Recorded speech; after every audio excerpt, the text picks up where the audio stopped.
Good afternoon and welcome to the Midday News. Here's what we have in the bulletin. Defamation lawsuit filed against PNP caretaker for Southeast St. Catherine, Dr. Alfred Dawes.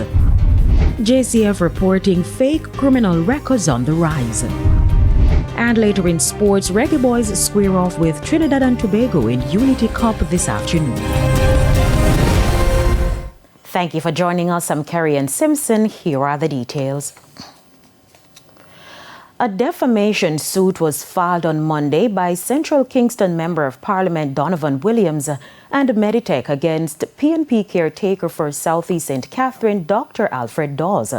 It follows allegations made against them in relation to the purchase of a $31 million neurosurgical drill. The defamation suit was jointly filed in the Supreme Court yesterday.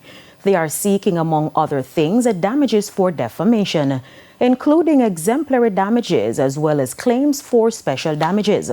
They have also applied for an injunction restraining Dr. Dawes, whether by himself, his servants or agents or otherwise, from further publishing similar statements defamatory of them. Several residents in St. Ann who were relocated due to bauxite mining activities are now receiving long-awaited land titles. This following years of delay and administrative hurdles. Shamela Pullen reports. In the early 2000s, several families in St. Ann were relocated to make way for bauxite mining operations. This was a move that disrupted lives and left many in limbo as they waited for formal documentation of land ownership. For years, the process caused frustration and uncertainty among affected residents. But after decades of waiting, progress is finally being made.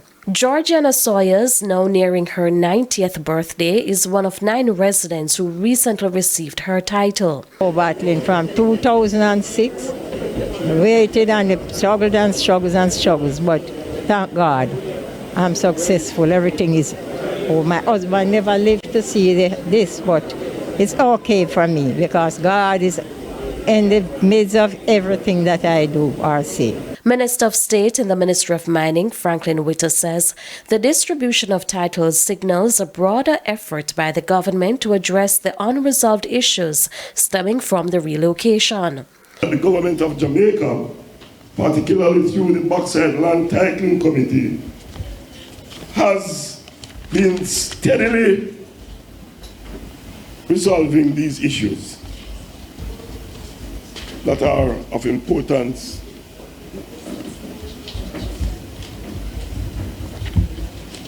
to the affected persons.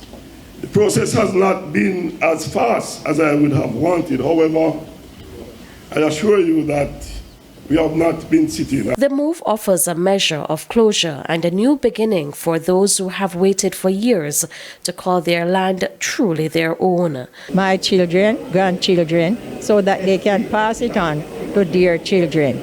But my advice to them, make sure they know that taxes must be paid. If you don't pay the taxes, you don't have no land. That's all I have to tell them. And don't sell it and go and sport the money because you're going to sell it. Then remember that, well, Mama gave me something and I destroyed it. You can't, the thing that if you have a pear on the tree and the pear ripe and drop and you don't pick it up in time, you go in the key. Shamela Pullen, TVJ News. The Joint Select Committee examining the Green Paper on job descriptions for parliamentarians met for the first time in nearly over a year.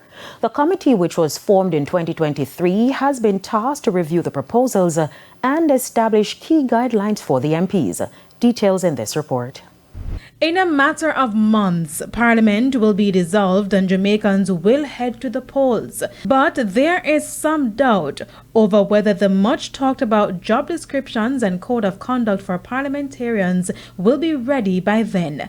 The Joint Select Committee reviewing the Green Paper met last week after over a year.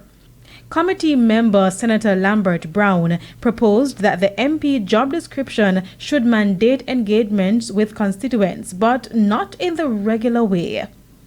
Holding of town hall meetings is something that I believe every MP and every parliamentarian should endeavor to do on a regular basis. I'd like to add to that the parliament, every sitting, collects the roll call, but there's no requirement for the parliament itself to publish, say, on a quarterly basis. For his part, Government Senator Abka Fitz-Henley says the job description will help to clarify the role of an MP.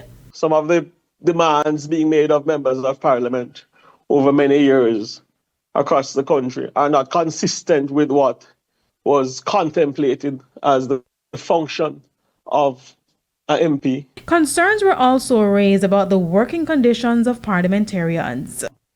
The irregular hours, evenings, weekends, public holidays being everywhere, the significant travel through constituencies, the high level of public scrutiny that demands accountability. I'm of the view that, and I'm going to put it in my submission, that this ought to be part of a job description where any member knows what their scope of expectations are. And if you have a new parliamentarian, they know what they're getting into. Among the key deliverables outlined in the Green Paper include regular attendance and active participation in committees of Parliament, participating in debates on bills and motions before the House, and providing leadership and guidance. But committee member Julian Robinson raised this issue. Preparing multi-year constituency development plan of action and implementing related projects. Now, for example, we don't have a template about what a constituency development plan should be. Different people do different things. So you would have to have a template. And then given the resources available to us at present, which is a CD, a project officer, a secretary, a driver, I don't know that we would necessarily have the resources to develop a proper constituency development plan. The Jamaica Constabulary Force says there have been reported incidents where individuals create fake criminal records. These fake documents are presented to employers or even embassies for visa applications. Corporate support specialist at the Jamaica Constabulary Force, Detective Inspector Jerome James, says several cases have been noted. Encountered such act, and of course, we're not going to say only Jamaicans. We don't know where in this world persons might try, but the fact that it has been attempt is made to actually have fraudulent document from the police cert, it means that we have to plan for that. So some persons, for example, who are convicted would want to gain employment. For example, one of the main ones is to gain employment into an organization. Once the organization requests that the police record be submitted, it means that I have to go and get that. However, because they have not expunged their record, it's not possible for them to get a clean record within the time for that employment, and that is the main one. Mr. James says when the fake documents reach the police, a QR code is used to check the credibility. That QR code, it will pop and tell me if there's a conviction first, but the most important thing about that QR code, it will give a link. That link must bring back that same police certificate, the same look, the same photos, same information, once the password which is sent to them within their emails, and everyone have a unique password for their police record. And that's what this modern technology is doing for us. Residents of Trinityville in St. Thomas are calling on the authorities to address the water issues in the community. The residents say they've been without the commodity for the past 3 weeks. For the past month, I don't get any water because who is on the flat getting water? We are not getting any. I have to go to river to catch water, and right now I had bill to go and pay, and still paying bill and not getting no water. It don't look good no time at all. So much water there, riverside. When we say everybody, so just up this, a lot of water in everybody. Every day, I quarrel over water. We don't short of water at Trinityville. They say they've been forced to use water from a nearby river for domestic use. River water contaminate right now. All the dog in the water. And in the water people have to bathe. When contacted, Acting Communications Manager at the National Water Commission, Delano Williams, says residents can expect improved water service following a recent pipeline irrigation under the Southern Coastal Highway Roadworks projects.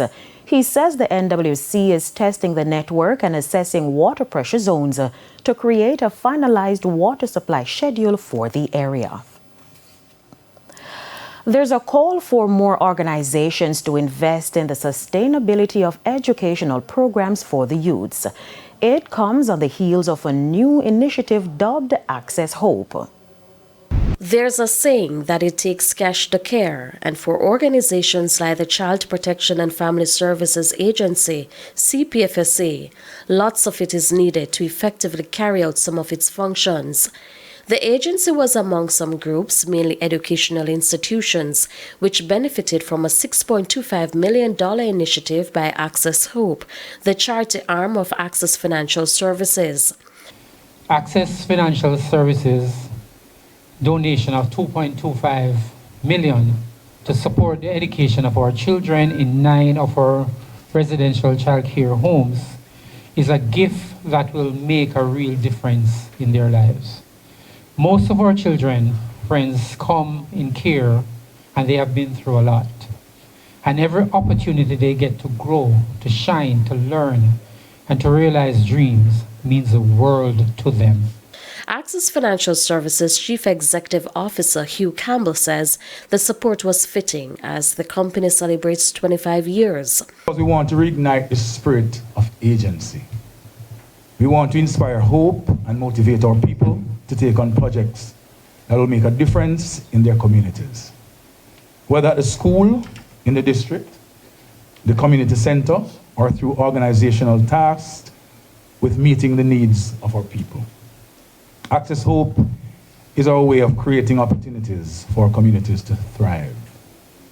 As part of the initiative, the Jamaica Business Development Corporation was given a grant to assist with well-needed training of micro and small entrepreneurs. 2 critical factors that ultimately affect the positive and sustainable and profitable outcome of our micro and small and medium-sized businesses are financial literacy or proficiency, and in this day and age, digital literacy and proficiency.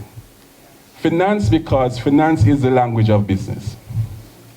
And it doesn't mean that you as the entrepreneur needs to be an accountant. No, but you need to understand your numbers. Shamela Pullen, TVJ News. It's time for a break. Stay with us, more stories when we return.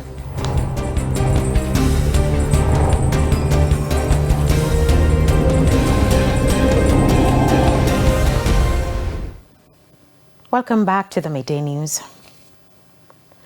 The family of 33-year-old Stephanie Porter is seeking the public's assistance to find her. She has been missing since Saturday. Stephanie was last seen at home wearing a pink blouse and black shorts. She is of brown complexion and about 5 feet tall. Anyone with information that can help to find Stephanie is asked to contact the Dwayne Park Police Station at 876-933-4280 or the nearest police station. It's now time for the Business Minute. Tax Administration Jamaica (TAJ) is reminding taxpayers that they have less than a week left to take advantage of the extension of the Special Arrears Settlement Program set to end on May 31. The program allows taxpayers with arrears to settle the outstanding amounts and get relief from the usual heavy interest charges, penalties, and surcharges. TAJ also says it collected an additional $3.4 billion as at May 16, bringing the total collected since the start of the program to $14.4 billion. Some $5 billion in interest and penalties have been waived since the start of the program.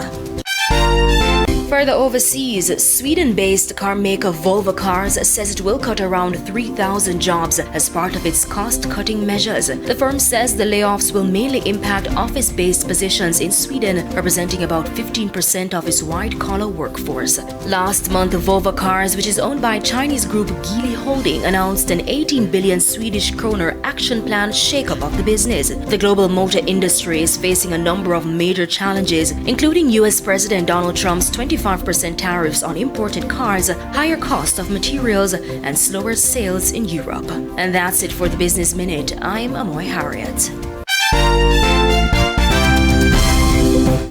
Thanks, Amoy. Time now for the top regional and international stories.